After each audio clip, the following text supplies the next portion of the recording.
Sejam bem-vindos. Vamos começar aqui em nome do Núcleo de Gestão de Projetos. Eu gostaria de desejar boa noite a todos vocês. Hoje nós temos a honra de ter a presença do professor Roberto Sbraja. Ele é fundador do Núcleo de Gestão de Projetos e atualmente é presidente da FIA. E hoje ele veio nos dar a honra da presença. É muito importante para nós ter você aqui. Roberto, seja bem-vindo. Ele vai fazer uma breve apresentação da FIA, porque nós temos muitas pessoas aqui que talvez não conheçam a fundo a instituição, então a gente sempre faz, antes do webinar, essa abertura introdutória para vocês conhecerem um pouco mais da instituição. Muito obrigado, Ana Carolina, pelas palavras de boas-vindas.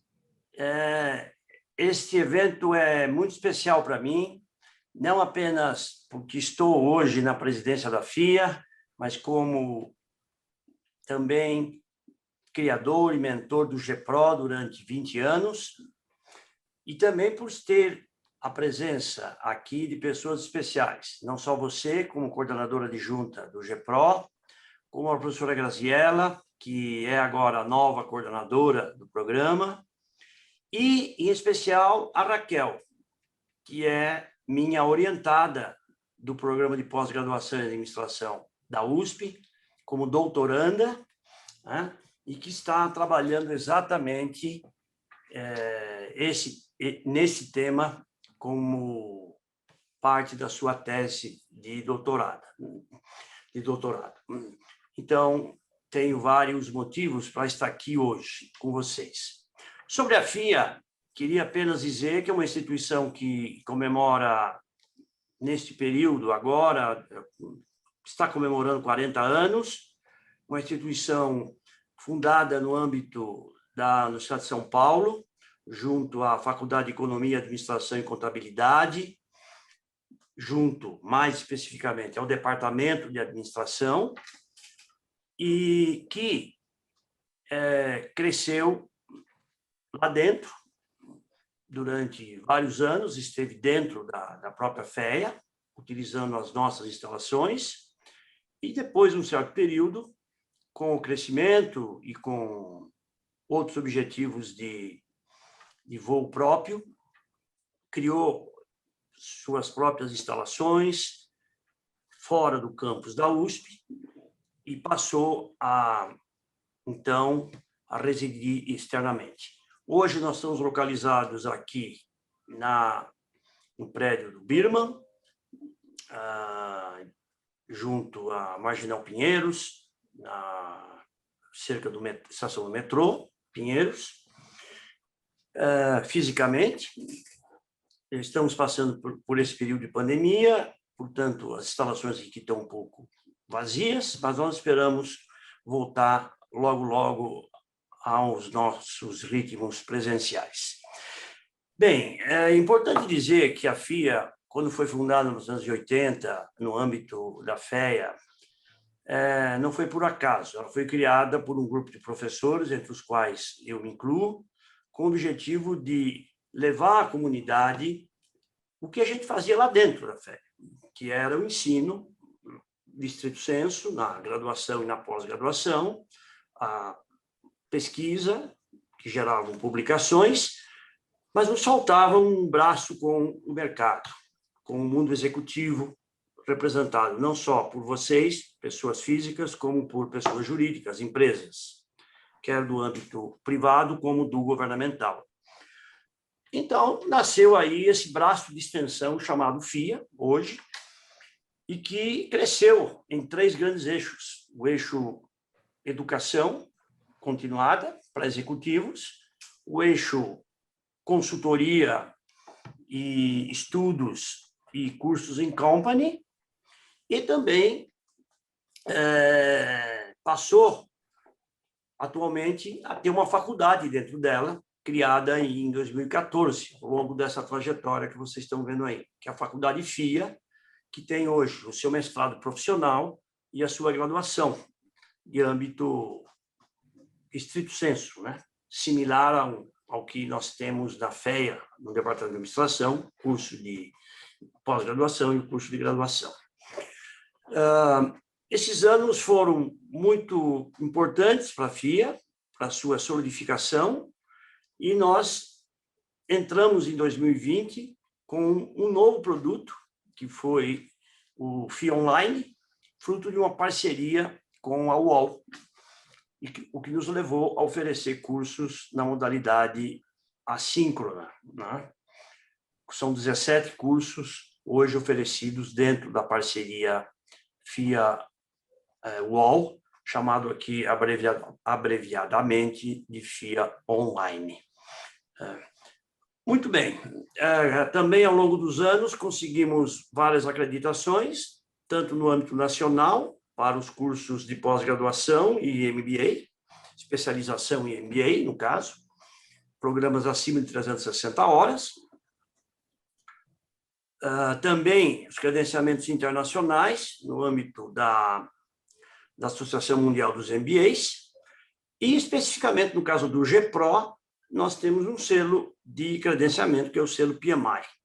A FIA hoje é uma das 1000 instituições mundiais, mais ou menos, talvez mais, que tem o selo ATP, Authorized Training Program, e que nos abrilhanta, então, com os nossos PDUs que nós oferecemos a todos os participantes dos nossos cursos, tanto de curta como de longa duração. Tem mais 2 credenciamentos que estão sendo buscados pela FIA, o credenciamento da ACCSB americano e o credenciamento EQUIS da Europa, que vai nos levar no futuro para a chamada Tríplice Coroa. No Brasil, hoje, só tem 3 instituições nesse nível, 2 instituições nesse nível, que é a GV e o INSPER. Nós seremos a 3ª. Agora, no nível mundial, nós temos várias escolas com a Tríplice Coroa. Então, queremos chegar lá. Muito bem, não quero me alongar nessa introdução. Agradeço muito o convite por estar com vocês. Desejo a Raquel um excelente webinar, uma excelente conduta, uma excelente apresentação, com muitas perguntas de vocês. O tema é intrigante, bastante atual. E devolvo as palavras. Agradeço a Grazi, por estar conosco mais uma vez, e devolvo as palavras da Ana Carolina. Raquel, pode compartilhar já a sua tela? Hoje a gente vai falar um tema muito interessante, muito atual para a gestão de projetos, que são as equipes virtuais. A Raquel, ela vai compartilhar um pouco da experiência dela, mas esse é um tema da tese dela de doutoramento, então ela está bem familiarizada, bem antenada com o que está acontecendo no mundo em relação a esse assunto. Então, a gente vai falar como que a gente pode engajar pessoas trabalhando à distância, em países diferentes, fuso horários diferentes, engajando, colaborando, gerando confiança mútua. Isso é fundamental para a gestão de projetos. E a Raquel, ela vai abordar um pouco desse assunto hoje com a gente. Bom, obrigada, Carol, obrigada, professora Esbraja, e obrigada, professora Graziella, por essa oportunidade. Estou muito feliz aqui de estar aqui em nome da FIA, do Núcleo de Gestão de Projetos, do GPRO, e muito obrigada de coração a todos vocês que estão aqui, né, despendendo aqui um tempinho conosco, né, nessa noite, pelo menos em São Paulo, uma noite fria, falando um tema que eu acho que todo mundo acabou vivendo de alguma forma, que é trabalhar de forma virtual em equipes. Esse tema, como a Carol falou, é o meu tema de doutorado. Eu venho estudando gestão de equipes virtuais em projetos há 3 anos no meu doutoramento, e eu gostaria de compartilhar com vocês alguns insights em relação a esse tema. Tá? Primeiro eu vou me apresentar rapidamente, deixa eu só mudar o slide aqui, opa, dando spoiler, falando um pouquinho de mim bem rapidamente, né, para a gente entrar no conteúdo. Eu sou doutoranda em administração pela FEA USP, sou gerente de projetos, consultora educacional e também sou tutora institucional e tutora do Núcleo de Gestão de Projetos pela FIA e pelo Núcleo de Gestão de Projetos, né, o GPRO. Tenho mestrado em administração pela SPM e pela Munich Business School, da Alemanha. Sou certificada PMP pelo PMI e também sou instrutora autorizada pelo PMI, né? Que é uma certificação nova. Depois a gente vai falar um pouquinho mais de projetos, né, de PMI, que agora o PMI vai trazer o tema de equipes virtuais no novo PMBOK, né? Então, é um tema bastante interessante, bastante em voga agora dentro da gestão de projetos. Tenho um MBA especialização pela USP e pela GV e já tenho experiência em trabalhar com equipes virtuais, com equipes de projetos virtuais e presenciais em várias instituições, em vários núcleos, em várias áreas de atuação, como bancária, agronegócio, etc. Mas vamos lá. Por que esse tema equipes virtuais? O tema de equipes virtuais, só para contextualizar um pouquinho, eu comecei a estudar esse tema antes de todo esse reboliço da pandemia, né? Porque é um tema que eu achei que era interessante, eu sempre gostei de trabalho em equipes, eu falei, então vou pegar esse tema equipes virtuais. E de um ano para cá, ele virou um boom, né? Ele teve bastante repercussão. Então, além de eu gostar do tema, eu acho que ele tem bastante aderência, bastante atualização, ele é um tema bastante atual e bastante importante hoje, porque, né, como eu disse anteriormente, todo mundo está vivendo isso um pouquinho mais, um pouquinho menos. Então, é um tema que eu gosto bastante, tanto da parte teórica, da parte acadêmica, quanto da parte prática. E aí eu trouxe uma pergunta, né, para vocês, antes da gente começar a contextualizar um pouco. O mundo mudou, isso já né, conhecimento, já, né, todo mundo já sabe, o mundo mudou, temos nova forma de trabalho, começamos a atuar de forma virtual, de uma forma até um pouco impositiva, ou bastante impositiva. Muitas empresas não estavam preparadas para atuar dessa forma, seja no trabalho, seja na área de educação, que é onde a gente trabalha. E agora vem a grande pergunta, agora que estão chegando as vacinas, o mundo está, né, algumas coisas estão voltando a funcionar, mas será que o mundo vai voltar a ser do jeito que era? Essa é a grande questão. Essa é a grande questão que eu gostaria de trazer para vocês, para que a gente, né, trouxesse isso e pensasse ao longo dessa conversa que a gente vai ter hoje. Vai ser igual? Né? Provavelmente não. Por quê? De alguma forma, já fomos submetidos a uma nova forma de trabalho, que é o trabalho virtual. Algumas pessoas gostaram, algumas pessoas não gostaram, mas é fato. O trabalho virtual, ele é uma oportunidade que as empresas e as pessoas têm de trabalhar em equipe, né? Gostando ou não, ele é uma modalidade que veio para ficar nas empresas. Então, é algo que as empresas elas vão ter que tratar de uma forma bastante contundente nos próximos anos. E muito que vai acontecer, provavelmente, não dá para falar, vai ser a equipe 100% virtual ou vai ser a equipe 100% presencial. Vamos ter um cenário no futuro que a gente vai ter que lidar com equipes híbridas. Não vamos ter tantos lugares, né, nas empresas, as empresas não vão ter não vão ter alocações ou lugares físicos para todos os colaboradores. As empresas vão ter oportunidades de contratar pessoas de outras cidades, de outros estados e de outros países para trabalharem em suas equipes, e isso não necessariamente precisa a pessoa estar presencial. Então, a gente tem vários fatores que acabam trazendo né, uma mudança na forma de trabalho dessas equipes. Então, o trabalho virtual é um ponto muito importante para que os gestores, para que as empresas e mesmo as pessoas que vão trabalhar em equipe tenham em consideração como lidar com esse cenário daqui para frente, né? Porque agora o virtual já virou coisa comum, né? Não é mais o novo normal, é o normal que já ficou, mas que vamos ter aí uma mudança. Né? Eu queria até bater um papinho aí com vocês. Carol, vou pedir uma ajuda para você para ver o chat. Queria que vocês colocassem no chat como é que era a sua experiência antes da pandemia, né, de trabalho ou de estudo? Como é que vocês trabalhavam? Vocês trabalhavam 100% presencial ou de uma forma híbrida ou de forma virtual? Vocês já tinham essa experiência no virtual? Queria ver um pouquinho, né? Pode colocar no chat, Ó, tá para dividido aqui. dividido? Presencial e Híbrido. híbrido. Ó, Olha que bacana. Consegui maioria ver. presencial. A maioria presencial. Uhum. Mas muitos colocando aqui presencial e agora 100% virtual. Que foi, eu acho que é a situação comum da maioria das pessoas, que elas saíram do presencial. As empresas, elas tinham uma resistência, bacana, tô conseguindo ver aqui, a maioria está Ó, presencial mesmo. Olha, presencial com resistência dos gestores. isso, é isso que eu ia chegar, bom ponto. Tem alguns que estão híbridos, né? Às vezes trabalhava, né, final de semana presencial, virtual.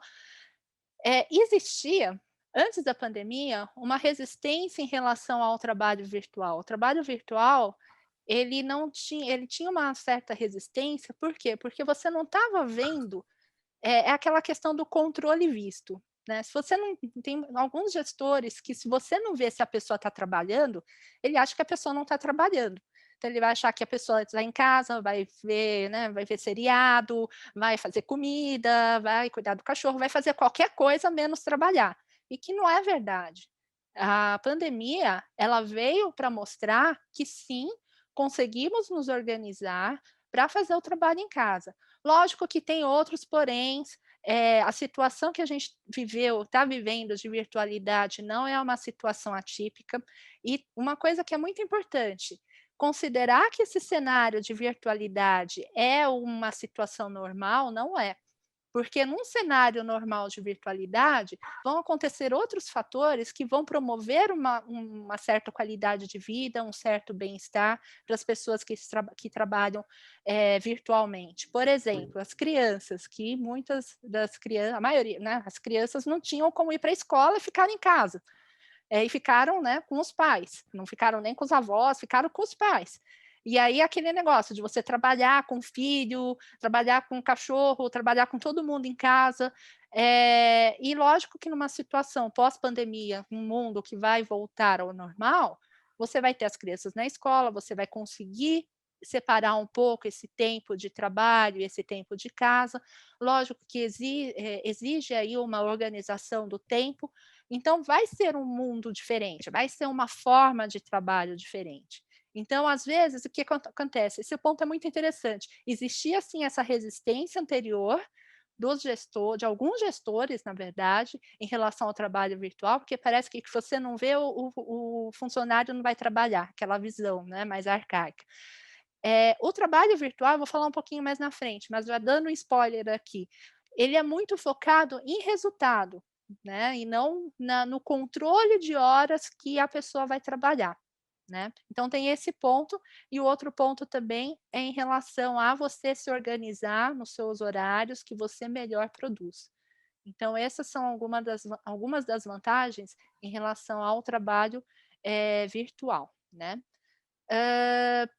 E uma coisa que eu também gostaria, obrigada, pessoal, para quem colocou aqui no chat.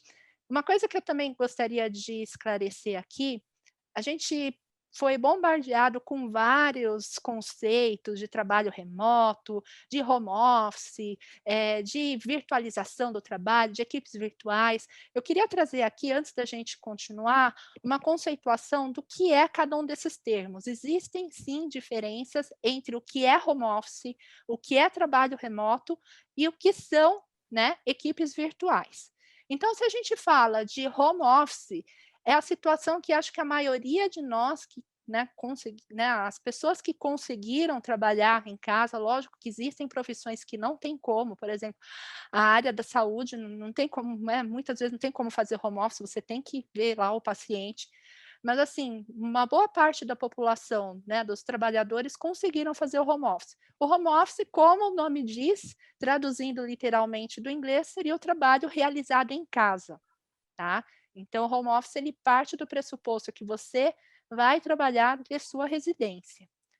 Quando a gente fala de trabalho remoto, o trabalho remoto não necessariamente é feito dentro de casa.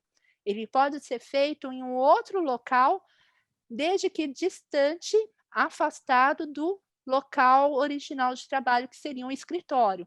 Então, ele pode ser feito, por exemplo, em um coworking. Ele pode ser feito numa subsidiária de um outro país. Ele vai ser remoto, ou seja, o forte aqui é a questão da distância, né? O trabalho remoto. O nome remoto dá essa ideia de ser feito fora do escritório, de ser feito de uma forma distante. Até aqui eu estou falando de tanto de trabalho de home office como do trabalho remoto, que são trabalhos quando a gente fala do nível de indivíduo, tá? Quando a gente fala de equipes virtuais, bom, já começa por aqui, a unidade de análise já muda, então a gente já está falando de equipes, e a gente está falando de algumas características que trazem essa virtualização, que na literatura são, né, basicamente, principalmente, são 3 itens. São equipes geograficamente dispersas, e esse geograficamente disperso pode ser tanto diferentes países, quanto diferentes estados, ou mesmo dentro da mesma cidade, tá? Podem ser de diferentes países e culturas, né, que isso já traz uma diversidade cultural interessante para as equipes, e essas equipes, elas se utilizam de tecnologia de comunicação e informação para se comunicarem. Então, elas vão ter que usar ferramentas para se comunicar, elas vão ter que usar Zoom, elas vão ter que usar Microsoft Teams, elas vão ter que usar né, WhatsApp, ferramentas para que elas consigam se comunicar, tá? Mas aqui a diferença é que elas podem a gente está falando aqui de unidade de análise de times, tá? Então essa é a principal diferença. Eu posso fazer equipes virtuais em home office, né, com indivíduos em home office? Posso. Posso fazer equipes virtuais trabalhando remotamente? Posso. Mas o que é importante, né, é deixar claro esses conceitos, essa diferença entre os 3 conceitos. No meu caso, no meu estudo, eu estou focando em equipes virtuais, apesar que às vezes, algumas vezes, esses temas acabam, principalmente trabalho remoto, equipes virtuais, acabam meio que se mesclando. Também na literatura a gente encontra outro termo muito parecido, que também como equipes remotas, né, que basicamente, né, em linhas gerais, é a mesma coisa. Agora uma outra questão, né, que eu gostaria de colocar aqui para vocês. Quando a gente fala de trabalho virtual, a gente está falando, consequentemente, de comunicação virtual. Essa comunicação, ela é necessariamente pior do que a comunicação presencial, né? Eu queria que vocês também colocassem aqui no chat, que vocês participassem, né? A gente vai ter também, ao final, uma sessão de perguntas e respostas, mas eu gosto de ver aqui um pouquinho aqui do chat aqui de vocês para sentir o que vocês estão falando, né? A Fátima está colocando infinitamente pior. Tem gente, né? Tem gente que não está achando pior, tem gente que acha depende. Tem gente que não acha, tem gente que tá dividida aqui, né? A opinião. No ponto de vista, não. Então, olha só que interessante, né? Num público aqui, né, do nosso webinar, está dividido. Tem pessoas que acham que é pior e tem pessoas que não acham que é pior. E como alguém disse aqui, eu não lembro quem falou, a resposta, não existe uma resposta certa. Então, a resposta seria realmente falar, depende, né? Depende muito da pessoa, depende muito da aptidão, depende muito de como a pessoa vai, né, reagir em relação à comunicação. Então, eu vou trazer aqui, pessoal, algumas vantagens e alguns pontos de atenção em relação à comunicação virtual. Então, algumas vantagens, primeiro. A primeira vantagem, eu não sei se vocês pararam para pensar nisso, mas isso é um ponto bem interessante. Em geral, em equipes virtuais com pessoas que são mais introvertidas, essas pessoas, elas conseguem ter uma maior voz, elas conseguem ter uma maior participação. Às vezes, uma maior participação que elas não teriam presencialmente. Por quê? Porque às vezes elas não se sentem bem em falar em público, às vezes elas são mais retraídas, e aí o trabalho em equipes virtuais, por exemplo, quando você faz né, uma reunião no Zoom, uma reunião no Teams, a pessoa ela pode às vezes nem se colocar, eu não vou falar, mas ela pode participar no chat, que é o que a gente está, né, de alguma forma fazendo aqui. Então isso trouxe uma voz maior para essas pessoas que são mais introvertidas. E isso é né, uma questão até de trazer uma inclusão maior para essas pessoas, né? Você trazer um aporte maior de ideias para essas equipes. Um outro ponto que é interessante também é uma padronização nessa comunicação para uma comunicação de baixo contexto. O que é a questão de baixo contexto? Como eu estudo culturas também, existem 2 tipos de culturas, né? A cultura de baixo contexto e a cultura de alto contexto. A cultura de baixo contexto, ela não necessita de tantas informações para passar uma mensagem. Seria mais ou menos o estilo de comunicação dos americanos. Eles são bem diretos, eles são bem objetivos, eles são bem, né, às vezes o pessoal até fala: "Puxa, mas eles são tão", né, às vezes parece até ser seco, mas não é, eles trazem uma objetividade na comunicação. E uma cultura de alto contexto, como é a brasileira, como é a cultura chinesa, eles trazem uma contextualização maior. Então, por exemplo, numa situação de trabalho, se você chega para um brasileiro, se um estrangeiro chega para o brasileiro, não fala nem oi direito, já pergunta direto do trabalho, a tendência que o brasileiro tem é de achar que essa pessoa, né, poxa, essa pessoa não tem educação, nossa, essa pessoa é grossa. E não é. É uma diferença cultural, uma diferença de percepção cultural. Se a pessoa está no trabalho, ela vai direto ao ponto, que é às vezes o que acontece e às vezes os conflitos culturais. Então, quando a gente pensa em comunicação virtual, ela é predominantemente ou fortemente ou deveria ser de baixo contexto. Por quê? Existe pouco espaço para você falar, né, lógico que existe, você pode fazer um pouco do small talks antes e depois, mas ela é muito predominante baixo contexto. Você tem que passar a informação o mais rápido possível, porque é um outro ponto que eu vou falar mais para frente, a comunicação virtual ela também traz um cansaço maior, né, ela traz uma fadiga, né, que a gente vai falar a seguir. Então ela tem que ser muito direta para ser objetiva, né, e para trazer resultados. Um outro ponto também, a comunicação né, virtual, ela traz um elemento, além da sincronicidade, ela traz um elemento de assincronicidade na comunicação. Ou seja, você não precisa entrar em contato com a pessoa, né, você não precisa dar o que a gente fala de match, né, então você tem o emissor e o receptor, e você não precisa ter os 2 juntos para passar uma mensagem. Então o emissor pode, por exemplo, no fuso horário dele, mandar uma mensagem né, sei lá, 2h, e o emissor pode ver daqui a 6 horas, quando for um horário mais conveniente a ele. Então isso traz uma forma de comunicação que seja conveniente tanto para o emissor quanto para o receptor. Né, trazendo essa possibilidade de assincronicidade. Assincronicidade significa assíncrono, né, fora de sincronia. Então você tem aí a comunicação não, né, ocorrendo ao mesmo tempo, concomitantemente, mas você pode ter essa possibilidade de você se comunicar com uma outra pessoa, mas não esperar uma resposta imediata. Por exemplo, uma coisa que a gente usa praticamente todo dia é o e-mail. O e-mail é uma ferramenta muito assíncrona, basicamente ela é síncrona. Lógico que às vezes tem, né, pessoas que respondem muito rápido, mas, né, a ideia dela é que você possa trabalhar de forma assíncrona, né, usando essa sincronicidade. E a comunicação também virtual, né, ela também pode ratificar uma decisão.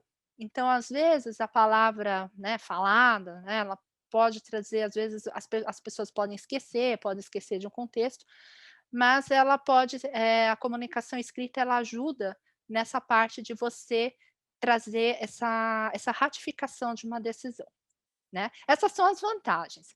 Agora, quando a gente fala de pontos de atenção, o que que a gente tem? Então, o primeiro ponto de atenção, quando a gente fala de comunicação virtual, é uma falta de sinal não dos sinais não verbais. Lógico que aqui eu estou falando, eu estou mexendo ó, os braços aqui, vocês estão vendo as mãozinhas aqui, mas falta um pouco da riqueza da comunicação não verbal. Então, às vezes, você não consegue ver certos movimentos, por exemplo, o movimento, às vezes, o braço da pessoa está cruzado, a pessoa está batendo um pezinho, às vezes, demonstrando impaciência. Então, você tem uma perda desses sinais cognitivos numa comunicação virtual. Um outro ponto de atenção também é em relação a essa maior dificuldade na comunicação informal. Então, como eu falei anteriormente, a comunicação virtual, ela tende a ser de baixo contexto, ela tende a ser muito direta. E aí você perde essa comunicação informal, que em culturas de alto contexto, como a brasileira, isso às vezes acaba se perdendo, né? As pessoas acabam sentindo, poxa, eu falo com essa pessoa todo dia, mas eu só falo com ela de trabalho. Né, dificilmente eu falo de outra coisa com ela, né, não cria esses vínculos que às vezes a gente tem uma maior facilidade quando a gente está no contexto presencial. Né? Lógico que existem alguns workarounds, a gente pode fazer hora do cafezinho virtual, mas acaba tendo, né, principalmente para as culturas de alto contexto, um pouco de perda. A comunicação escrita, apesar dela poder também ratificar, ela também tem um outro porém. Às vezes tem a interpretação distinta. Então você pode colocar a escrita de uma forma e a pessoa vai ler e vai entender de outra forma. Então a comunicação escrita tem que tomar muito cuidado, porque às vezes você escreve rápido, às vezes você acha que a pessoa vai entender e a pessoa não entende. A pessoa vai, ou melhor, a pessoa vai entender de uma outra coisa que você não queria passar. E às vezes gera conflito na equipe, às vezes gera desentendimento. Então, a comunicação escrita ela tem que ser muito bem trabalhada em equipes virtuais. Tanto ela pode ratificar, quanto ela pode ter esses problemas, né? Estou até vendo aqui um comentário interessante, tem também a questão do corretor ortográfico, que hoje em dia acaba influenciando muito. Então, às vezes a gente manda uma mensagem na correria, vai com o corretor ortográfico, quando a gente viu, a gente falou uma coisa que a gente não queria e gera um mal-estar, né? O famoso quem nunca fez isso, seja no WhatsApp ou às vezes seja no e-mail. E um outro exemplo, né, que é o que vem ocorrendo, né, com algumas pessoas, e é um conceito relativamente novo na literatura, é o que eles estão chamando de fadiga Zoom. Né? Não necessariamente só com o Zoom, poderia ser com qualquer outra ferramenta, mas como o Zoom teve esse boom, esse uso maior durante a pandemia, ele acabou sendo batizado de fadiga Zoom. O que que é?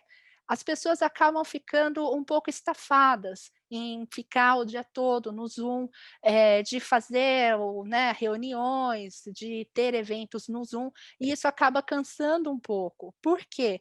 O Zoom, ele exige, ou melhor, qualquer ferramenta de webconferência, ele acaba exigindo algumas capacidades ou né, algumas interações cognitivas que às vezes a gente não estava preparado quando a gente estava falando só no ambiente físico, né, ou só no mundo tradicional, só quando a gente estava da forma presencial.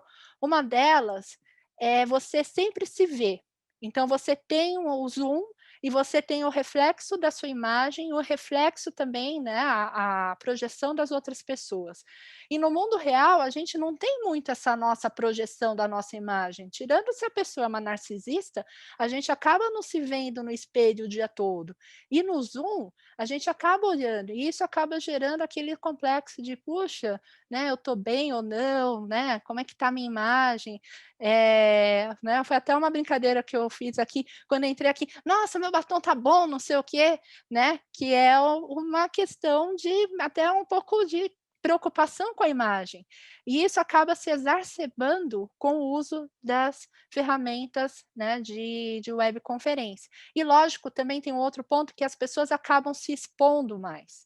E isso, às vezes, acaba trazendo um pouco de desconforto para algumas pessoas, ou um estresse, né, um pouco maior devido a isso. Então a gente tem aqui, eu trouxe uma pirâmide que fala justamente dessa questão da comunicação síncrona e assíncrona e das preferências de acordo com a cultura. Como eu falei anteriormente, né, o Brasil ele tem uma cultura que é de alto contexto, né, de acordo com as teorias de cultura, ou seja, ela é uma cultura que necessita de uma maior contextualização. Uma pessoa que trabalha numa empresa, ela não é só uma pessoa que trabalha numa empresa, ela tem uma história, ela tem um animal de estimação, ela tem uma família, né? Então as pessoas acabam conversando sobre isso. E existem outros conceitos, né, outras dimensões culturais que podem ser mensuradas. Então, uma delas, né, uma de várias dimensões, é o que a gente fala de cultura coletivista e cultura individualista.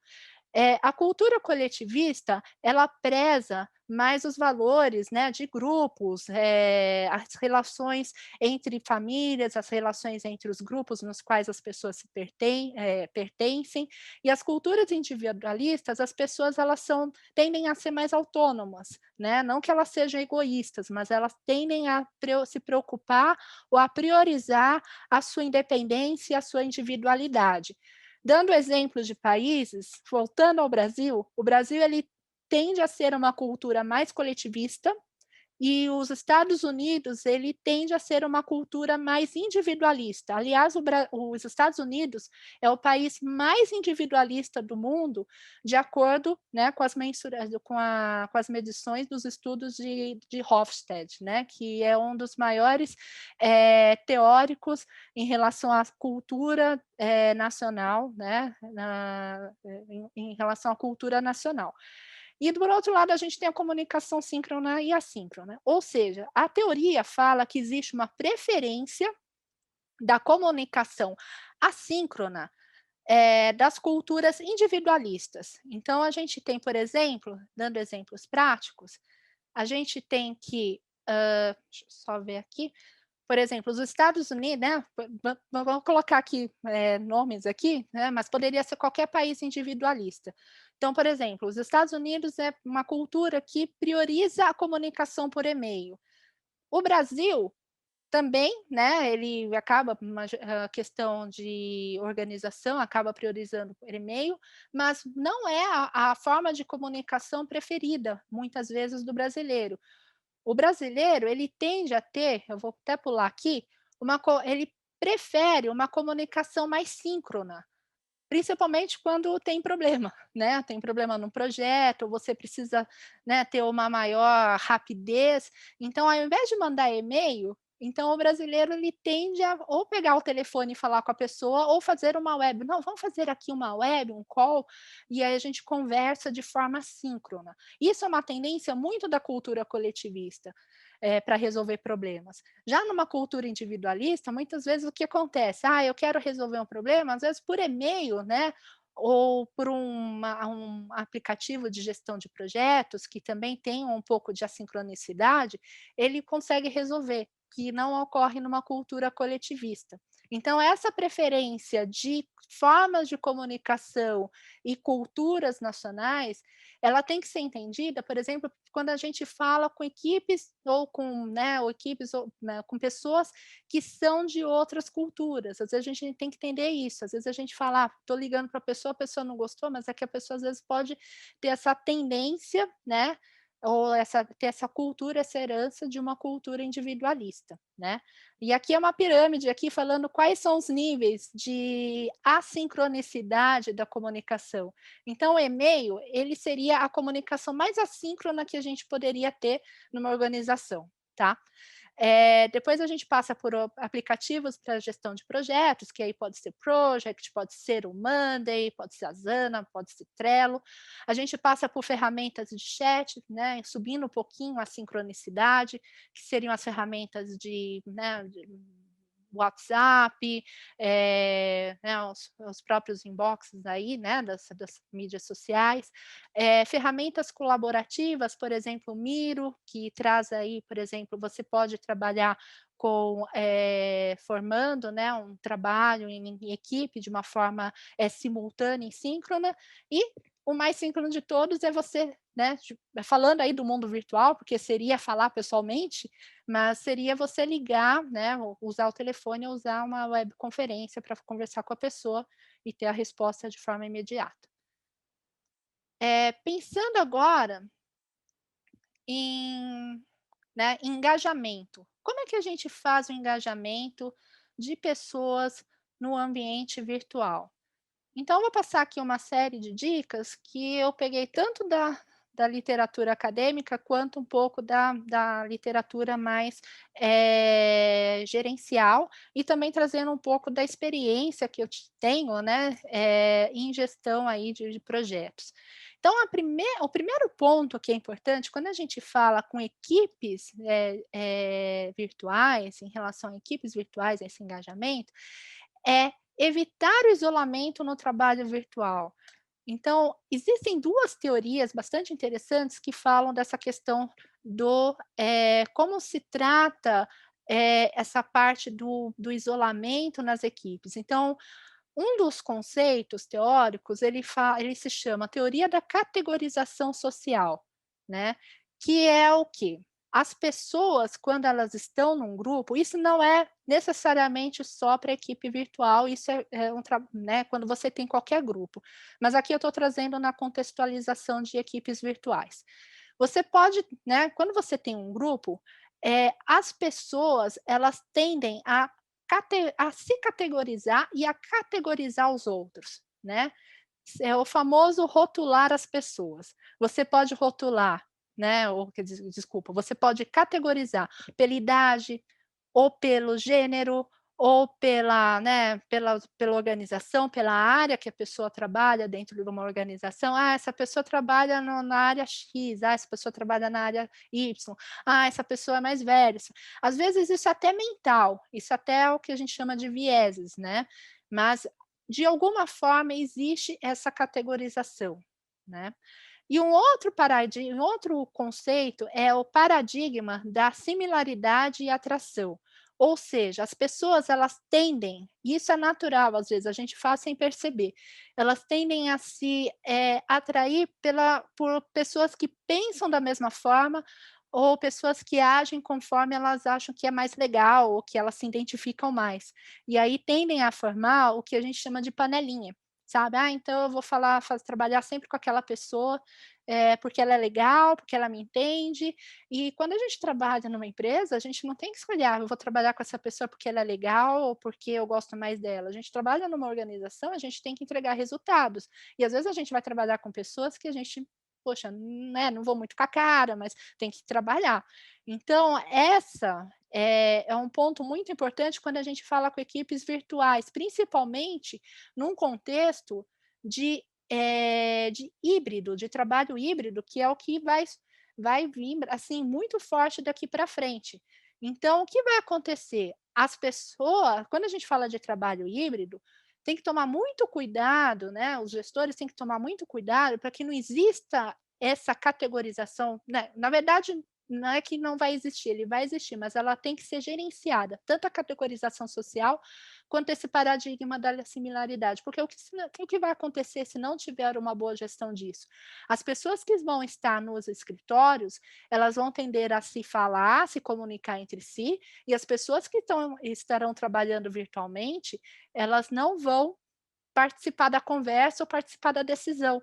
Então elas vão se sentir como pessoas ilhadas, entenderam? Então isso é um ponto muito importante quando se trabalha com equipes virtuais, tem que tomar muito cuidado com esse isolamento. Como as pessoas virtuais, elas estão fisicamente distantes, às vezes você está no escritório trabalhando de forma híbrida, você tende a falar mais com a pessoa, que é normal, mas você tem que criar recursos e subsídios para você inserir essas pessoas que estão no âmbito virtual, para que elas participem das discussões, das reuniões, e isso é um desafio muito grande, né, trazer esse caráter, esse aspecto híbrido para as organizações, né. Um outro ponto que é importante, eu falo bastante de videoconferência, que acho que é uma das ferramentas que a gente mais usa quando a gente fala de virtualidade, de trabalho remoto, né. É importante, pessoal, que as reuniões, quando a gente trabalha com equipes virtuais diversas, né, que tem uma diversidade cultural, diversidade de lugares, diversidade de existe a diversidade cognitiva também, as pessoas pensam diferente, isso é muito bom dentro de uma equipe, isso é o que traz riqueza para as equipes. Agende as reuniões sempre com antecedência, né, porque você não sabe, principalmente nesse contexto de pandemia, se as pessoas estão ocupadas com outras coisas, às vezes a pessoa está com algum problema pessoal, cuidando de algum afazer, então nunca, né, ou a não ser que seja uma coisa muito, muito importante, mas procure evitar ao máximo, agendar reunião em cima da hora, sempre reuniões, com antecedência. A objetividade nas reuniões, mesmo pela questão da gente ser de alto contexto, ela é importante. Por quê? Para que a gente respeite um aspecto que é o início da reunião, o horário de início e horário de término, para que a gente respeite também né, as atividades da pessoa e como é que ela vai trabalhar. Um outro ponto também que é importante em reuniões, quando vocês estiverem fazendo reuniões, videoconferências, o ideal é sempre manter a câmera ligada sempre que possível. Por quê? "Ah, mas poxa, eu estou trabalhando de casa, né, não estou arrumada, eu estou de pijama", mas isso traz uma conexão nessa virtualidade. Se a gente mantém sempre a câmera desligada, né, começa com aquela, a famosa síndrome do aluno que não está presente, que antes era, né, o aluno que assinava a lista e saía da sala, e hoje é o aluno que entra, ele liga, né, entra lá, ele entra lá no ambiente, mas ele deixa a câmera desligada e o som desligado. Aí, né, nós como professores, a gente não sabe se o aluno está lá, se o aluno está fazendo outra coisa. Então isso, pensando num contexto, gerencial, num contexto corporativo, isso acaba trazendo essa mesma sensação. Se a pessoa está lá numa reunião e fica muda e surda, a gente acaba não entendendo se a pessoa está participando, se a gente está agradando, se, né? Então, isso é importante para criar vínculos, né? Então, quando estiver em reunião, procure, né, deixar a câmera ligada. E uma outra coisa que é muito importante quando a gente faz reuniões virtuais, reuniões por videoconferências, é fazer um wrap-up. Porque às vezes a gente fala, às vezes outra pessoa fala, e a gente não tem certeza se a pessoa ouviu, às vezes a conexão está ruim, e às vezes a gente não tem certeza se a pessoa entendeu. Ou faz um wrap-up, né? Fala, então, gente, vamos fazer um resumo do que falamos hoje. Falamos disso, disso, disso, temos decisão A, B e C a tomar. Esse seria o ideal, mas às vezes acaba de não ter tempo, né?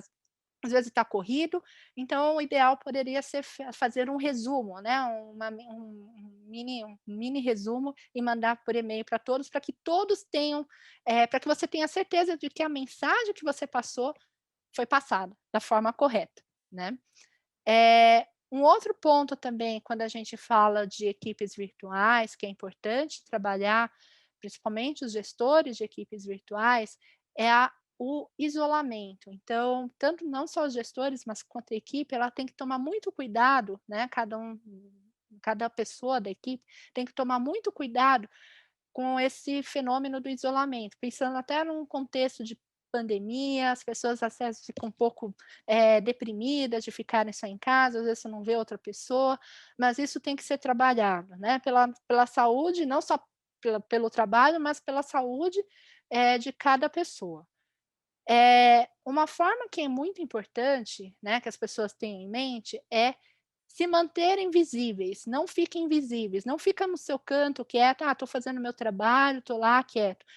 Fala com uma outra pessoa, procura, conversa, né, troca mensagem, manda e-mail, para que você sinta essa conexão, esse pertencimento ele tem que ser mantido. Independente de você estar dentro de sua casa, né, ou afastado do seu escritório, esse vínculo com a equipe, ele tem que ser mantido. E isso tem que ser alimentado. É como se fosse uma plantinha, né? A plantinha não tem, você deixa lá no canto sem fazer nada, ela vai lá e morre, né? Você tem que regar, cuidar, ver se não está batendo muito sol, se ela não está, né, morrendo afogada também. A mesma coisa as pessoas da equipe virtual. Não adianta a pessoa ficar jogada lá fazendo um trabalho X, a pessoa está trabalhando, pode criar depressão, pode criar vários elementos, né, negativos para a pessoa. Então, a pessoa tem que ter essa proatividade de ser visível e também os gestores têm que ver se a pessoa, né, está aparecendo, se ela tá bem, né. Um outro ponto que acaba criando um pouco mais de ligação e esse vínculo aumenta esse nível de pertencimento, é organizar as reuniões informais, um café virtual, um bate-papo, ligar para alguém para falar um oi. Isso é muito importante, isso cria pertencimento, isso cria vínculos. É como se fosse quando a gente estava no nosso escritório e a gente parava um pouquinho para ir na hora do café lá, né, num cafezinho lá, bater papo com alguém. Hoje a gente não tem isso, vai se voltar e talvez não volte da forma que era. Então a gente tem que criar outras ferramentas para que a gente consiga criar também esse ambiente de informalidade, não ficar só na formalidade, que é quando a gente vai, por exemplo, marcar uma reunião no Zoom. Ah, vamos falar do tema X, ela é muito formal. Ah, vamos agora marcar uma reunião para falar isso. Também tem essa formalidade. Então, esse ritual de ter, né, um café virtual, de ter um bate-papo com alguém, ele é bastante saudável para a equipe, né. E um outro ponto que às vezes a gente acaba se esquecendo, que é muito importante para a saúde de cada, né, pessoa da equipe virtual, se manter conectado com as pessoas que estão presentes no seu ambiente, né, no seu ambiente físico, porque às vezes a gente fica tão conectado, tão conectada no nosso trabalho, e às vezes a gente esquece, né, do marido, da esposa, né, no cachorro, papagaio, e fica tudo largado. E isso é importante, a gente tem que criar essa conexão também com o nosso entorno, né, a gente tem que cuidar das coisas, a gente tem que ter esse equilíbrio, e para isso a gente tem que ter aí uma noção de agenda, né, e trabalhar aí muito bem aí com a organização do tempo. Um outro ponto também que é importante, o trabalho virtual ele é bastante desgastante, ele é mais desgastante do que o trabalho físico, por N razões. O trabalho físico a gente não percebe, mas a gente já consegue ter alguns breaks. Então, quando a gente só o fato de você andar naquele corredorzinho para ir ao toalete, ou para tomar água, ou de sair, descer para, né, quem trabalha em prédio, para almoçar e dar aquela volta no, né, no quarteirão, isso já criam os breaks necessários para a gente descansar e para a gente ter uma descompressão. Então, e no ambiente virtual, às vezes a gente fica, né, pensando no trabalho remoto, no home office, às vezes a gente fica em casa, né, é uma reunião atrás da outra e a gente não tem essa descompressão. É importante a gente ter esse controle, né, as pessoas que trabalham de forma virtual, ter essa consciência de que precisa ter essas pausas para que consiga, né, render mais. Às vezes a pessoa fala: "Ah, eu vou pausar, mas eu vou perder tempo". Muito pelo contrário, seu cérebro vai ficar muito mais descansado e você vai produzir mais. Não sei se vocês conhecem uma técnica que ajuda bastante, ela chama técnica Pomodoro. Até que não sei quem de vocês já ouviu, mas ela é bastante interessante. Você faz breaks ao longo de uma atividade. Então você programa: "Eu quero fazer uma atividade em 2 horas. Eu vou me programar para ficar 2 horas fazendo essa atividade, mas eu vou colocar breaks". E como é que ela funciona? Você pode fazer atividade por 20 ou 25 minutos, aí você faz uma pausa de 5 minutos e pausa mesmo, vai tomar água, vai fazer qualquer coisa: "Ah, mas eu não tenho nada para fazer". Fica olhando para o céu, que seja, né, vai ler um capítulo de um livro, vai responder o WhatsApp, faz qualquer coisa que não seja o trabalho. Aí depois de 5 minutos você volta e fica focado. Importante, ficar focado, não ficar respondendo WhatsApp, não ficar respondendo e-mail e ficar focado 25. Aí depois você faz uma nova pausa. Você vai ter um rendimento muito maior e você vai ter um cansaço cognitivo muito menor. Então funciona. Para quem não conhece, depois procura, pessoal. Chama técnica Pomodoro. Vale muito a pena. E uma coisa que é muito importante, que às vezes a gente esquece de fazer, é pedir ajuda sempre que precisar. né? Então, se a gente está com algum problema, às vezes a gente está com um problema pessoal, às vezes a gente, né, tem algum problema do trabalho, às vezes a gente está sobrecarregado, peça ajuda. Não tenham vergonha de pedir ajuda, né? Porque quando a gente está fisicamente distante, às vezes a gente não consegue ler a expressão facial, né, que na presença física a gente teria uma maior facilidade. Então isso é muito importante e os gestores têm que deixar essa porta muito aberta, porque se os colaboradores, né, tiverem problemas, perguntem, falem. E eu acho que esse momento também que a gente está passando é um momento de maior solidariedade, né? As pessoas estão preocupadas com a saúde, né? A gente teve pessoas que ficaram doentes, infelizmente teve entes queridos, né? Pessoas que a gente conhecia que se foram. Então é um momento que está trazendo uma solidariedade. Então é um momento, né? Peçam ajuda sempre que precisar. Um outro ponto que é importante quando a gente fala de equipes virtuais é o estabelecimento de confiança. E quando a gente fala em projetos com equipes virtuais, tem um ponto muito importante. A confiança entre as pessoas da equipe, ela tem que se formar de uma forma muito rápida. Dentro da literatura acadêmica, esse termo se chama Swift Trust, né, que é a confiança rápida. Por quê? Às vezes um projeto dura, sei lá, 6 meses, é um projeto rápido. Você vai ter que trabalhar com uma equipe que você nunca viu. Você vai ter que confiar nessas pessoas de alguma forma. Como é que você vai trabalhar com pessoas que você não conhece, né? Ou desculpa, que você não conhece não, que você não confia. Então é muito importante, esse estabelecimento de uma confiança rápida e essa contextualização para que se crie elementos para que se tenha essa confiança entre as pessoas. Então é muito importante entender também, um outro ponto que é importante, além de entender a diversidade, entender as pessoas com que você está trabalhando, de ter essa mente aberta, de conversar com as pessoas, de ter essa empatia, um ponto que é importante também, como eu falei anteriormente, como a gente está falando de Brasil, o foco nesse relacionamento, né, a gente fala aí de culturas de alto contexto, que é a cultura brasileira. Então, é conversar um pouco com a pessoa, entender o contexto dela, por que ela está trabalhando nesse projeto, o que que ela gosta, o que que ela não. Esse bate-papo informal ou entender esse outro lado mais pessoal da pessoa que não seja o profissional, acreditem, ele ajuda a criar vínculos e ele ajuda a criar essa confiança que vocês precisam, né, para trabalhar em projetos. Então, principalmente numa cultura de alto contexto, na baixo também, mas principalmente na de alto contexto, que é a nossa cultura brasileira, ela é muito importante. E um outro ponto que é muito importante quando a gente trabalha com equipes virtuais, e isso principalmente eu vejo quando, né, na área acadêmica, quando a gente faz aquele famoso trabalho em grupo, que tem várias pessoas, sempre tem aquela pessoa que é mais isolada, né, aquela pessoa que não responde, aquela pessoa que não, né, não colabora. Na literatura, ele é conhecido como free rider, ou seja, aquela pessoa que está na equipe, mas não está.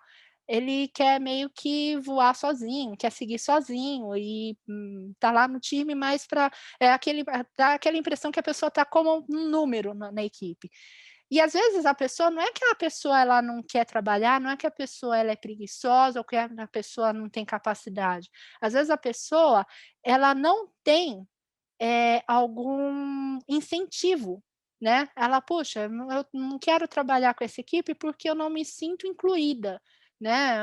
Todo mundo vai para um lado, aí quando eu falo uma ideia ninguém me ouve, aí a pessoa tende a ter tendências de ser free rider, né. E às vezes você troca a pessoa e coloca numa outra equipe, a pessoa vai maravilhosamente bem, faz o trabalho em grupo e é super colaborativo. Então tem que entender muito bem essa contextualização de quando, né, esse free rider realmente ele precisa de um apoio, ele precisa aí de uma mudança na, na forma que ele trabalha.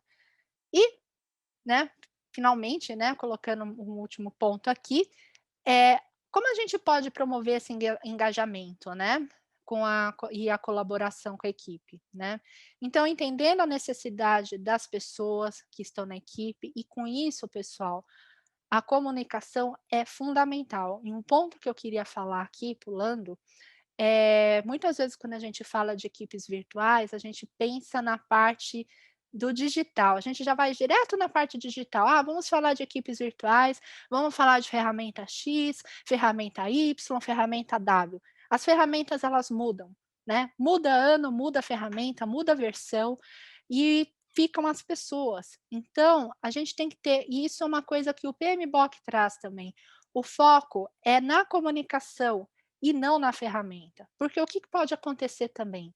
A gente tem equipes virtuais, elas podem ser diversamente, elas têm essa diversidade, que é a diversidade geracional, a diversidade de gerações. Existem gerações que se dão melhor com tecnologia X, existem gerações que não se dão melhor com tecnologia Y, existem gerações que têm dificuldades de se lidar com tecnologia. Mas comunicar, pessoal, todo mundo consegue de alguma forma, né? Então, isso é importante, que a equipe tenha essa sensibilidade de como comunicar e como trazer o melhor de cada um, sem necessariamente depender, ah, não, a ferramenta faz tudo. Não, a ferramenta não faz tudo. Pessoas fazem, ferramentas dão apoio. Então, isso é muito importante quando a gente fala de equipes virtuais. Um outro ponto também que a comunicação ajuda é esse pertencimento, esse senso de pertencimento, né? É importante que você trabalhe numa equipe, seja virtual, seja híbrida ou seja presencial, mas focando aqui no virtual, que a pessoa se sinta parte, se sinta acolhida nessa equipe. Senão, ela não vai ter esse senso de pertencimento, né, não vai ter esse senso de pertencer a uma equipe e, consequentemente, ela não vai se frustrar e não vai trazer resultados aí esperados aí para o projeto. Um outro também ponto interessante quando a gente fala de equipes virtuais é o que a gente chama de liderança compartilhada. Então é o que foi até interessante que colocaram aqui no chat no começo. Ah, puxa, né, o chefe não está olhando, né, tinha uma resistência muito grande com o trabalho virtual, porque parece que o chefe não fica olhando o trabalho que a pessoa está fazendo. E isso muda no contexto virtual. A visão de, né, chefe subordinado, ela muda no contexto virtual, porque você tem que trazer um senso de uma autogestão dentro da própria equipe. Então, a equipe ela tem que ser muito bem, ela acaba tendo essa noção do que é o papel de cada um dentro da equipe. Cada pessoa vai ter essa noção de o que fazer dentro da equipe. Então, isso é muito importante, o que a gente chama de liderança compartilhada.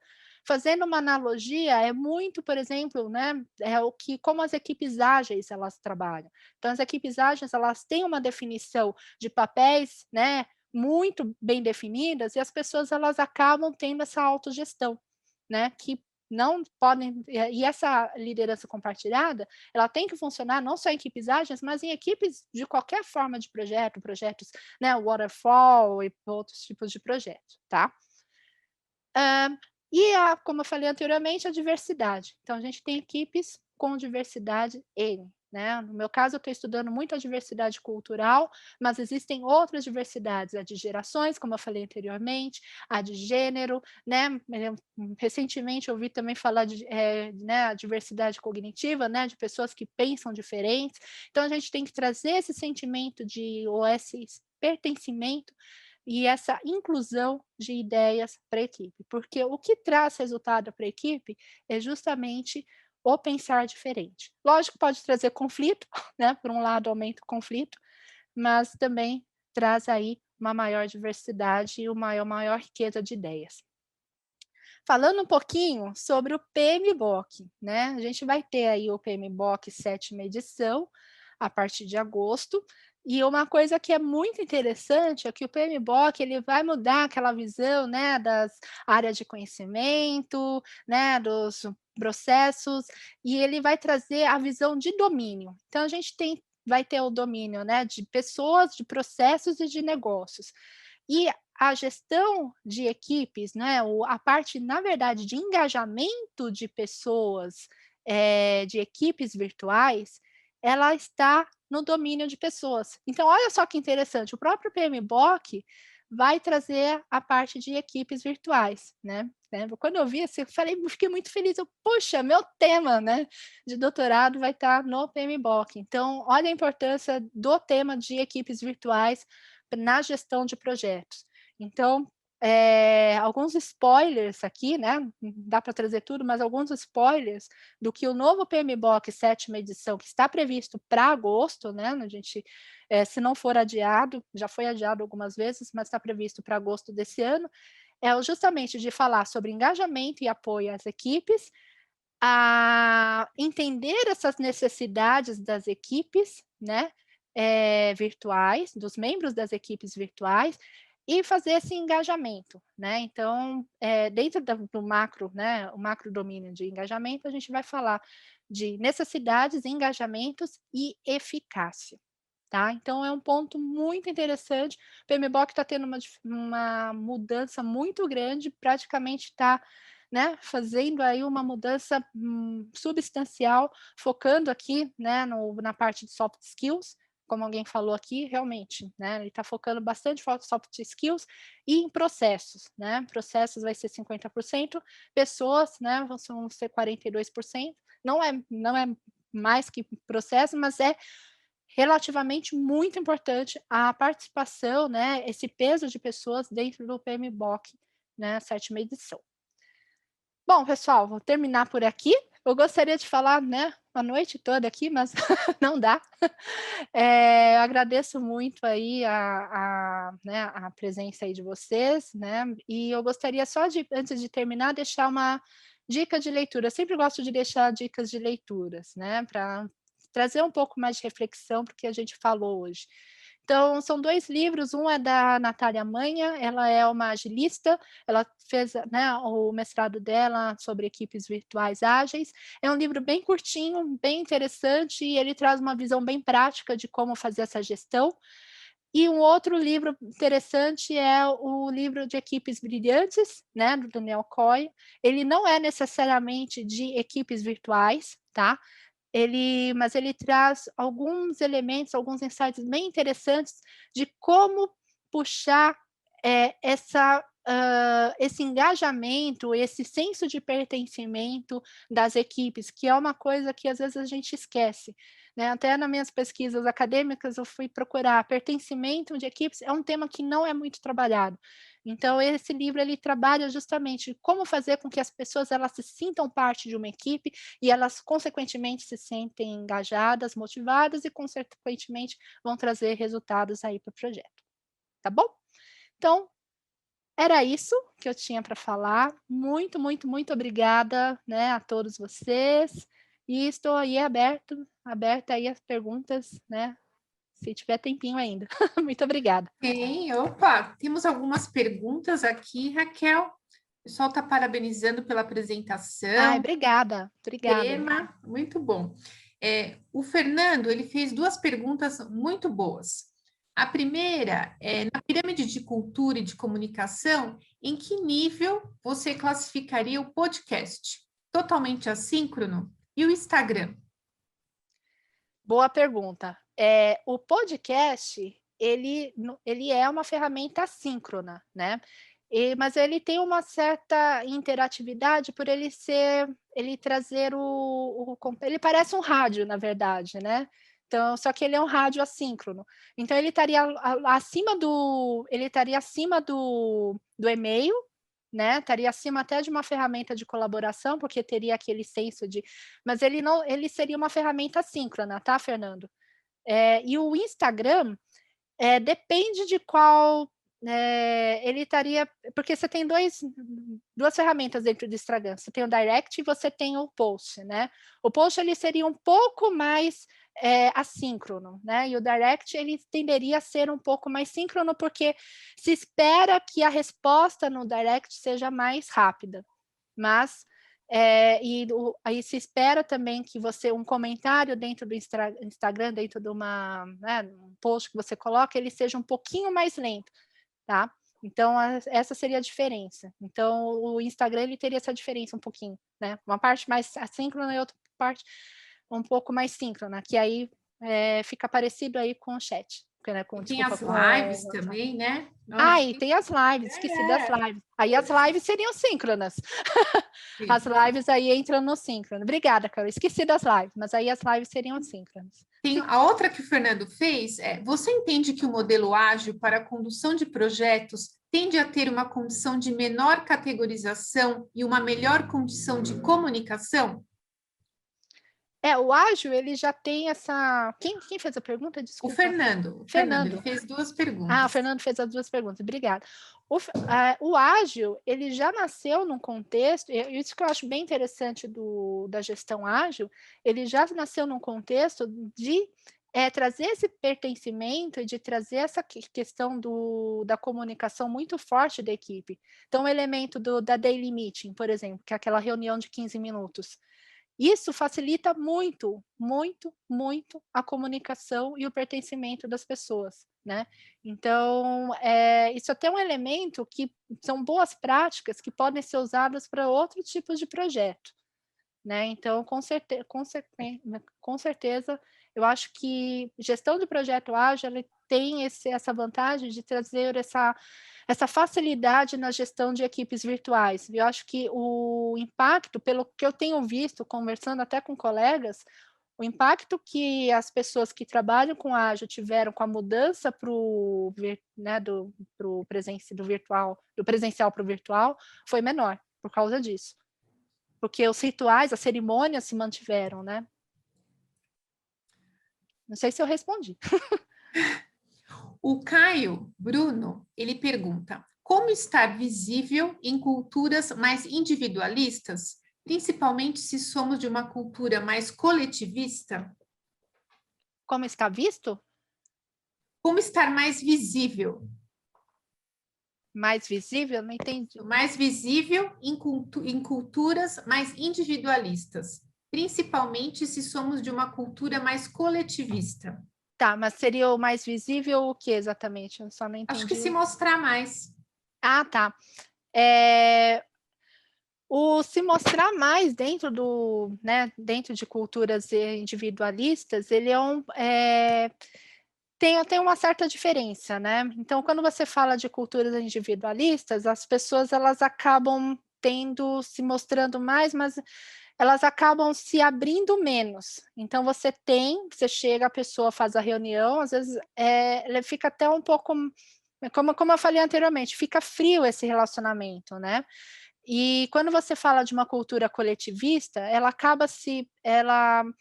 tem os 2 poréns. Ela consegue se mostrar mais de alguma forma, por exemplo, começa uma reunião e ela acaba se expondo um pouco mais, né? Ela acaba conversando um pouco mais sobre a vida, sobre, né, quando tem um tempo, mas ela acaba, se ela não tivesse esse período de abertura, ela pode sofrer mais. Então tem essas 2 percepções de abertura, né? Raquel, parabéns pela palestra, é sempre muito bom ouvi-la. Décadas já se passaram desde a minha graduação. Naquela época dizíamos que mais que métodos e técnicas, o gestor precisava de senso crítico e de bom senso para desenvolver bem o seu trabalho. Hoje tenho a sensação de que o foco está muito mais nos métodos. Por favor, gostaria de ouvir sua opinião. Quem fez a pergunta? É o Ricardo Yugi. Oi, Ricardo, tudo bem? Yugi, obrigada pela presença. Obrigada pela presença. Hoje, eu acho que os métodos, eles nunca perderam lugar, sabe, Ricardo? Eu acho que você trabalhar com métodos, você ter um padrão, a pessoa fala, mas método ele amarra. Não, eu acho que um método muito bem comunicado, ele ajuda a você trazer previsibilidade para a equipe. E quando a equipe está mais distante, essa previsibilidade ajuda. Se você tem um gestor que trabalha sem método da cabeça dele, numa equipe virtual, a pessoa ela acaba ficando perdida, né? Então, você trabalhar com método, não, vamos trabalhar com método ágil, método de BPM, vamos trabalhar com né, que por exemplo, uma cultura ágil, ela tem método, né? Ela tem um método muito forte, ela traz uma liberdade para as pessoas, ela traz um autogerenciamento, mas ela tem método, né? Então, a minha opinião, os gestores que trazem esses métodos para as equipes de uma forma clara e de uma forma que seja aberta, de uma forma que seja palatável para as pessoas, que elas não entendam, puxa, isso vai amarrar meu trabalho, eu acho que isso é a grande sacada, a grande diversidade, é o grande trunfo de um bom gestor, né. Um gestor, ele não pode usar o método, ele tem que usar o método para controlar, mas não para controlar e para retrair as pessoas, e sim para que as pessoas elas tenham previsibilidade de como é que vai ser o trabalho e mesmo de como é que elas vão ser avaliadas, né. Então acho que é o famoso, aquela frase, né, o combinado não sai caro. Se as pessoas entendem qual a regra do jogo através dos métodos, elas vão conseguir ter uma maior tranquilidade e elas não vão se preocupar com coisas tipo: "Ai, que o meu gestor está pensando", e vão se preocupar com foco, trabalho e resultado, né. Vamos fazer mais algumas perguntas aqui. A Bianca Barbosa. Qual ferramenta, na sua opinião, é mais eficiente, funcional, para a gestão de projetos remotamente, buscando o envolvimento e interação do time do projeto? Eu vejo que pouquíssimos membros entram nas plataformas, interagem e usam as funcionalidades. Bianca, né. Isso. Bianca, obrigada pela sua resposta. Hoje eu até passei por uma situação dessa, né, a gente, né, tá trabalhando num projeto na FIA, e a gente usa uma ferramenta de gestão de projetos, e em teoria a ferramenta de gestão de projetos tem tudo, né, tá tudo lá o projeto bonitinho. E a ferramenta é boa, né, a ferramenta é bastante completa, está bem atualizada. Mas aí aconteceu um pequeno problema que teve um desentendimento de um status que acabou trazendo um retrabalho, né. E aí já, puxa, ficou aquele desconforto, né. Só que é assim, por mais que você tenha uma ferramenta que seja excelente, que seja a melhor ferramenta de gestão de projetos do mundo, ela não é melhor do que a comunicação. Então, às vezes, você tem o status lá direitinho, atualizado, só que assim, tem 2 coisas, ou a pessoa demora 2 anos para 2 anos é uma forma de dizer, né, mas a pessoa demora muito para atualizar essa ferramenta, e aí faz a escolha de ou eu atualizo a ferramenta ou eu trabalho, ou a pessoa acaba não atualizando e fica, sabe, desatualizado. Então eu acho que independente, Bianca, da ferramenta, ela tem que ser uma ferramenta que seja ágil, né, e que seja atualizada pela equipe, que essa equipe ela se sinta confortável, ela tem que ser uma ferramenta, ela tem que ser robusta, mas ela tem que ser o mais simples possível, para que a equipe consiga atualizar. Então, por exemplo, não dá para citar qual a melhor ou pior ferramenta, todas as ferramentas têm prós e contras. Um MS Project da vida é ótimo, mas ele tem que ser atualizado, né. E um MS Project, por melhor que seja, ele não vai ser bom se ele não tiver atualizado. Aí é melhor usar um Excel que esteja atualizado, do que não usar, né, do que usar um project que seja desatualizado. Então, tem que ter esse equilíbrio, tá, Bianca? Tem que ter o equilíbrio tanto da ferramenta, das pessoas entenderem o valor da ferramenta, do uso da ferramenta, da atualização, que essa atualização seja factível pela equipe e que tenha também a comunicação. Não é só mudar o status lá de cor, a bolinha de amarelo para verde, de vermelho, e achar que a equipe está se comunicando, né? Aí volta a comunicação diária com a equipe. Voltando, né, equipes ágeis, né, que isso é um ponto que é interessante, que eles fazem as daily meetings, que é justamente falar o que que eu vou fazer, o que que eu fiz ontem, o que que eu vou fazer hoje e o que que tem de impedimento. Só essa comunicação, né, de 15 minutos por dia já ajuda bastante aí no alinhamento. A Dani Fontana pergunta: quais competências, soft skills, são importantes nas reuniões virtuais? Boa, boa pergunta. Desculpa o nome? A Dani Dani. Fontana. Oi, Dani.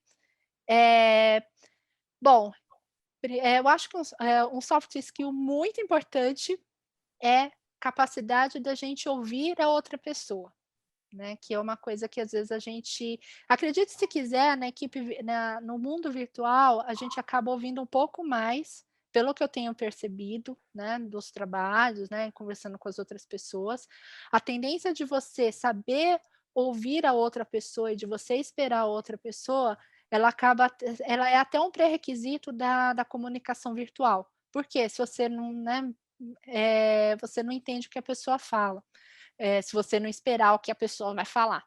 E isso no mundo presencial, ele acaba se perdendo. No mundo presencial, você tem uma tendência maior de cortar as outras pessoas, quando você está falando, né, e você acaba, às vezes, até ouvindo menos, porque você se distrai, você acaba fazendo outras coisas. Então, a capacidade de ouvir ela é muito importante.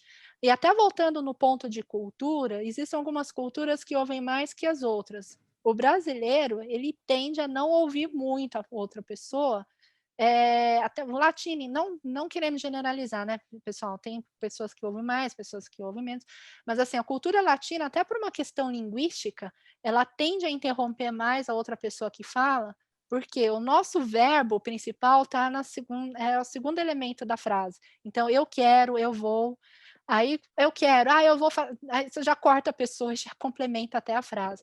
E em culturas, por exemplo, como a japonesa ou a alemã, o verbo principal está no final. Se você não espera a pessoa falar tudo, você não entende o que a pessoa está falando.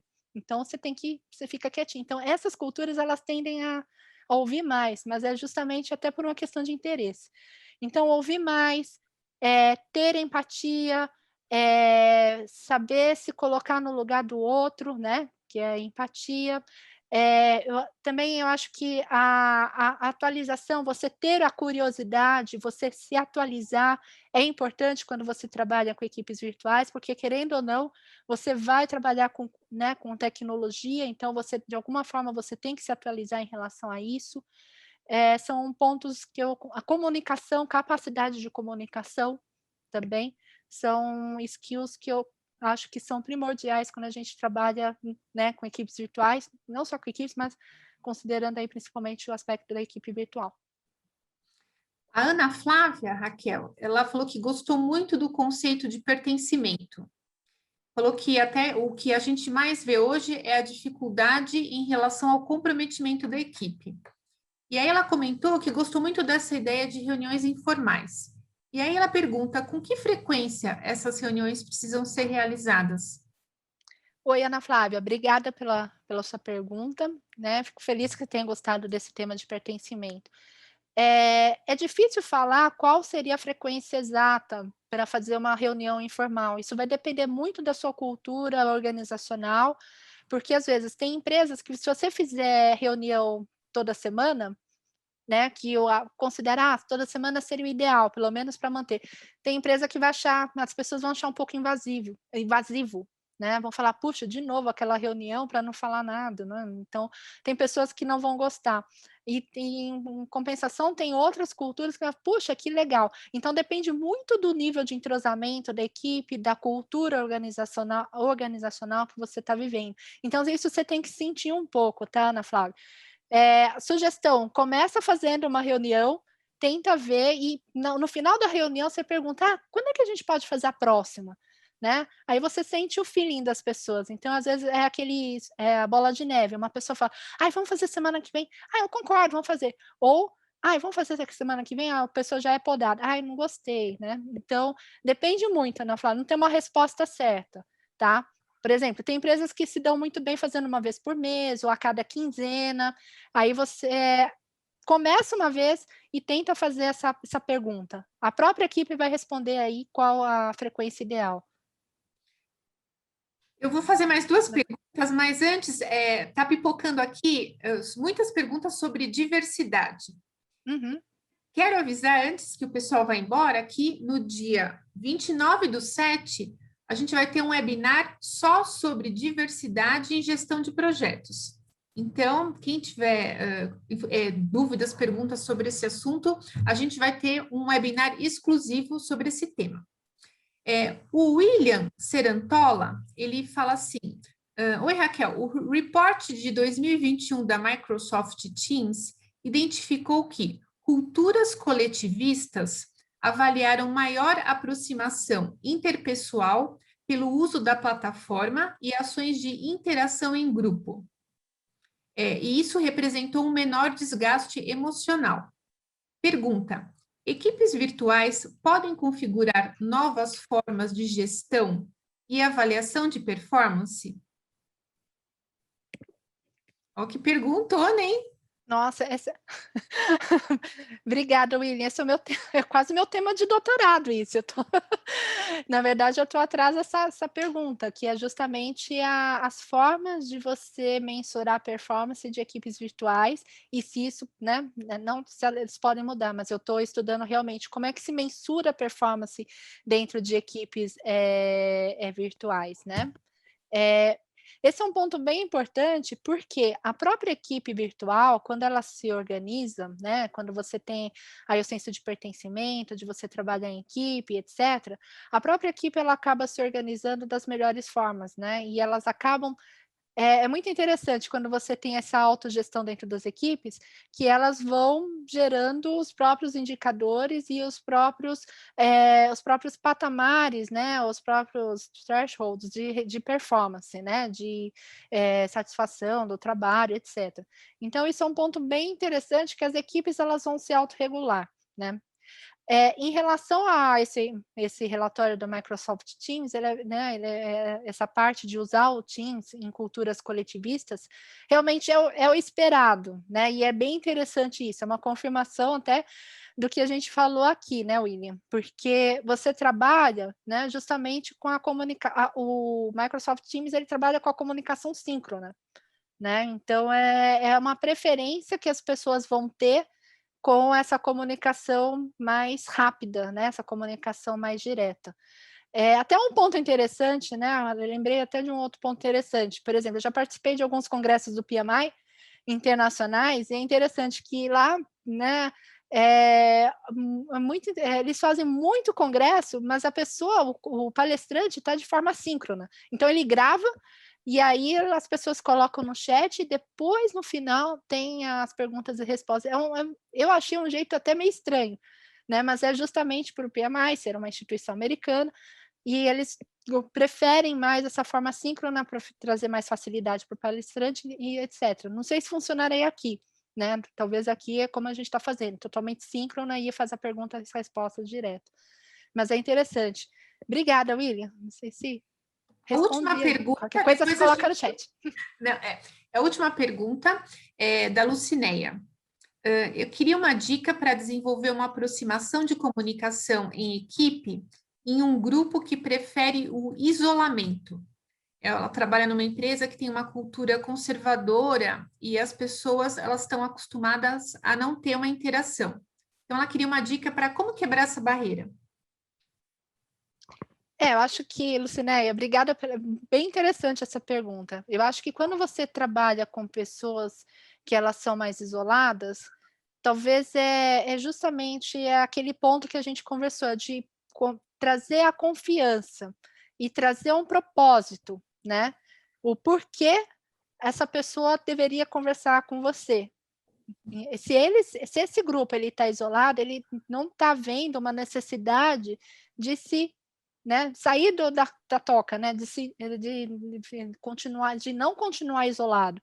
Então eu acho, é um trabalho complicado, tá, né, não é fácil, mas o ideal seria tentar conversar, tentar conversar 1 hora, né, se for possível, porque apesar de serem isolados, eles não são pessoas que, eu não gosto de conversar, né, espera-se, né. Então tentar conversar com essas pessoas e entender quais são as motivações que elas querem ser isoladas. Às vezes as pessoas elas querem ser isoladas porque elas estão fazendo um trabalho que requer uma concentração muito grande, né, então às vezes a pessoa que são programadores, que querem ficar mais na deles, ou pessoas que trabalham, sei lá, com montagem de material, acadêmico, né, os acadêmicos, por exemplo, eles tendem a ser pessoas um pouco mais isoladas. Então é interessante entender quais são os motivadores que fazem esse isolamento e trazer um gancho para que essas pessoas comecem a ver que existe esse ganho de ter o trabalho em equipe. Então, por exemplo, eu estou trabalhando num trabalho X, por que a gente não faz uma conferência, um webinar, para ver outras formas de trabalho, para ver como é que as outras pessoas estão fazendo, né, conforme o alinhamento aí do seu trabalho, né? Então, tentar é difícil, vai ter que fazer um trabalho de formiguinha, um pouquinho, né, todo dia, sem espanar também, senão, né, sem forçar muito, senão a pessoa espana, mas é entender quais são os motivadores e construir essa ponte de confiança, né, confiança e também qual os motivadores que trazem essa pessoa a ser isolado, né? Que pode ser a cultura, mas além da cultura, Lucinéia, tem outro ponto também, né? Que é talvez a forma do trabalho, o que se espera de entrega do trabalho. Isso mesmo. Pessoal, tem várias perguntas aqui, a gente vai enviar para vocês as respostas de quem não conseguiu aqui responder. A gente está com o tempo esgotado. O tema, a gestão de equipes de projeto, ele faz parte dos nossos cursos, é um tema muito interessante, ele está bem atualizado com essa temática do PMBOK, 7ª edição, tá? Então, quem tiver interessado nos nossos cursos, é só passar uma mensagem no gpro@fia.com.br. A gente tem uma trilha de conhecimento, então todos os nossos cursos, eles são modulares. Quem tiver interesse pode mandar uma mensagem, a gente passa as informações e também as datas do webinar dos nossos próximos eventos. Avisando também que no dia 15/7, a gente vai ter uma aula aberta com o tema de portfólio. Então, vai ser com o professor Alonso Soler.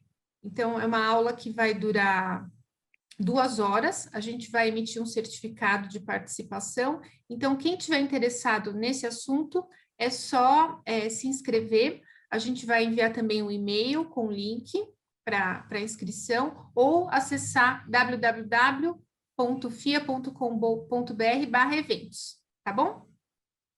Pessoal, boa noite. Raquel, você quer deixar uma palavrinha final? Eu só queria agradecer de coração, né, a todos vocês que estiveram aqui conosco. Muito obrigada pela participação de todos, foi muito enriquecedor. Eu acho que a gente aprende muito, né, com essa conversa, com essa troca. E eu estou à disposição, se quiserem trocar ideias, né, no meu LinkedIn. Eu estou como... Depois eu vou copiar aqui Raquel Chang, né? Raquel Chang, né? Mas tem várias Raquel Changs no mundo. É um nome não muito comum no Brasil, mas na China tem bastante. Eu vou deixar aqui o link, né, para quem quiser entrar em contato, conversar, falar sobre equipes virtuais. Eu vou ficar muito feliz em trocar experiências, né? E para os nossos alunos também, a gente já sabe, meu contato também, estou aí à disposição. Muito obrigada, Carol, muito obrigada, né? Obrigada a vocês. Pessoal, vejo vocês no próximo evento. Obrigada pela companhia. Tchau, gente. Obrigada.